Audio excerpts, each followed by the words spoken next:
My name's Ken Carpenter. I'm a clinical psychologist, born and raised in New York, and kind of got into this work because of my interest in just understanding what it is to be human. I've spent over 20 years in research trying to develop better ways to help people change their behavior and relationship to substances, and also in the clinical world, which is directly sitting with people trying to help them make change. Fortunately, over the last 7 years, I've been able to meet a great group of people and think about how to expand our understanding and help to family members who are often left on the sidelines in trying to help their loved ones, and thinking about how to leverage their strength and concern and love in ways that are positive to really benefit those looking to make change, and to benefit the family who wants to improve and maintain their relationships with their loved ones.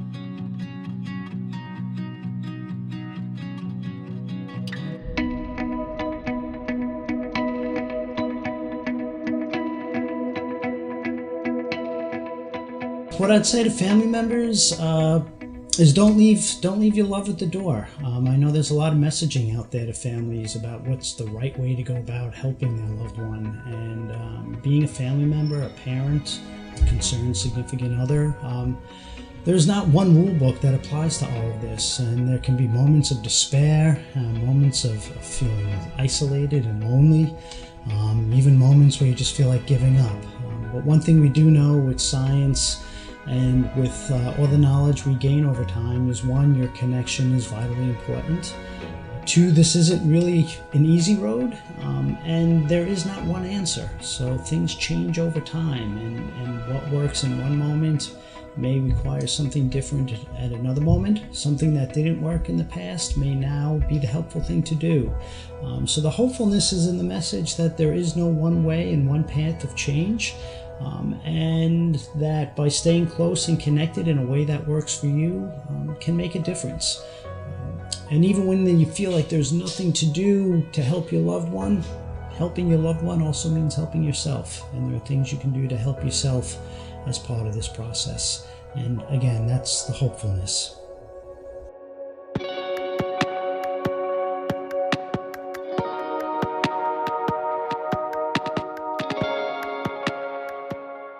If you've entered this world for the first time, or this is really new to you, there's a lot of different messaging out there. What we would like to say to you is a couple things to keep in mind. First, let's just acknowledge you didn't ask for this. This is something you didn't want. This is not the vision you had for your loved one.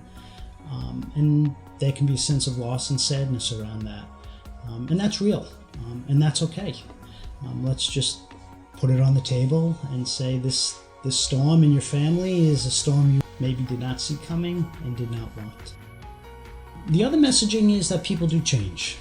The good news that we know and what science says is even people who step into struggles with substance use and substance use disorders, majority of those people over the course of their life change and get on a different road.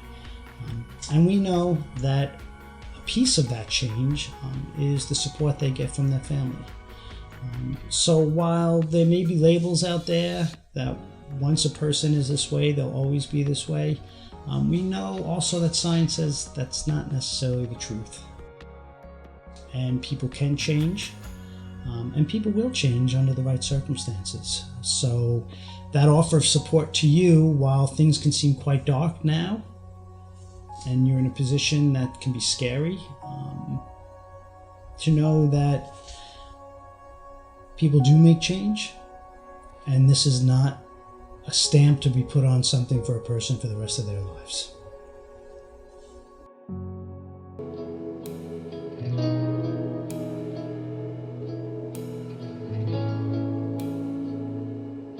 Yeah, this whole quarantine aspect is, it's a mixed bag. On the one hand, you probably have more access and connectedness and seeing your loved one more than you would under normal circumstances, and that can be challenging. It can be useful in the sense of you have more ways or more opportunities maybe to have conversations, to think about how to be helpful, and also to practice some of the skills that maybe you couldn't if you didn't see a loved one. At the same time, it puts pressure on households. It does have people interacting more. People are under pressure and stress, and you're probably juggling a lot, not only in thinking about your loved one, but also in your own personal life, be it the pressures at work, the loss of work, trying to tend to other people that are in the household that you care about. So that actually increases some of the importance of self-care. How are you sitting with yourself? How are you taking care and responding to your own stress levels, which can impact how helpful you can be. And that's okay, just acknowledging that there are times maybe where you need to actually cut some space for yourself to recharge your batteries and just acknowledge that this is hard. So can we increase the helpfulness of having more contact with your loved one?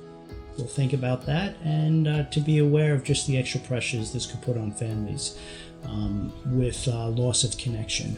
And that's also another important part. If your loved one's starting the process of change, they've lost some connection to their social supports, be it meetings, be it possibly therapists or friends that were supportive to them. So that can put some pressure on the process for them.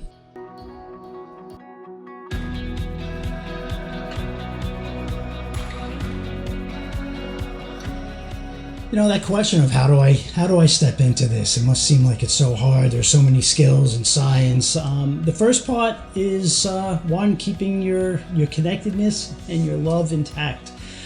So to just realize, one, that this is hard. Two, that you have a relationship with your loved one, and that's really important. And that there's nothing wrong with caring and wanting to stay connected to your loved one. But we'd like to kind of journey with you.